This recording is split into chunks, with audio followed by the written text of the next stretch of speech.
Hello രാവിലെ Nietzsche എപ്പോഴും എൻ്റെ മരം ഇവിടെ കാണാം, വേറെ ഓടി കാണാൻ പറ്റില്ല.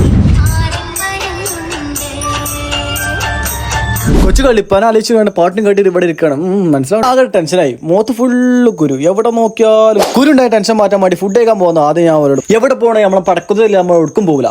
കാരണം അത് നമ്മളൊരു ജീവനാണ്. സംഭവമൊക്കെ ശരിയാണ്, പക്ഷെ എന്റെ ക്യൂട്ട്നെസ് ഇല്ലാതെ ഞാൻ ഒരു വീഡിയോ ഫുൾ ആക്കില്ല. കുറച്ച് ക്യൂട്ട്നെസ്സും ദൂരം നേരാണ് പോയി മലപ്പുറം റീൽസ് കണ്ടൊരു ഫുഡ് കഴിക്കാൻ നമ്മളെ പോണേ. നേരെ കുയിമന്തിന്റെ ഷോപ്പിക്കാണ് പോയി. ഓൻ അർത്ഥം കണ്ടാലോ വലിയ സെലിബ്രിറ്റി കണ്ണാടി കണ്ടി എനിക്ക് ഭ്രാന്താണ്. കക്കൂസിലാണ് വേണ്ടിയില്ല, മരിച്ച വീട്ടിലാലും ഇത്ര ശമ്പള ചെക്കന്മാരങ്ങളോടെയും സെലിബ്രിറ്റി ആണ് നിങ്ങൾക്ക് മനസ്സിലാക്കണം. കാരണം തുടക്കമുള്ള പേപ്പറൊക്കെ തന്നോളൂ. നീണ്ട കത്തിരിപ്പിനോട് ഫുഡ് ഒന്നും കേട്ടോ, നല്ല അടിപൊളി ഫുഡ്. റീൽസിലൊക്കെ വെറുതെ അല്ല കത്തിരി കേൾക്കണേ, നല്ല അടിപൊളി ഫുഡ് കേട്ടോ. നല്ല ഔട്ടർ ഹൈലൈറ്റ് തന്നെ. പപ്പടൊക്കെ എത്ര പണി തരും. പിന്നെ നല്ല വൃത്തിയാട്ടോ ഹോട്ടൽ, നല്ല അടിപൊളി ഹോട്ടൽ. ഇതൊരു പ്രൊമോഷൻ വീഡിയോ കേട്ടോ, നമുക്ക് ആ ഒരു പ്രൊമോഷൻ തരാം. ഇന്ത്യ പ്ലേറ്റ് കണ്ടാൽ നമുക്ക് മനസ്സിലാവും എത്രത്തോളം ടേസ്റ്റ് ആയിരുന്നു. ഫുഡ് ഈ ഷോപ്പിന് ടാറ്റിയും പറഞ്ഞ് നമ്മൾ ലൊക്കേഷൻ മാർക്കണം മലപ്പുറം കുന്നുമ്പോ പമ്പിന്റെ അടുത്ത്. ഫുഡ് കഴിച്ചല്ല, അപ്പൊ കുറച്ച് മധുരമാണെന്ന് വിചാരിച്ച് നേരെ വണ്ടിയിൽ നിന്ന് ചാടി ഇറങ്ങി. നേരെ പായസം കൊടുത്തു.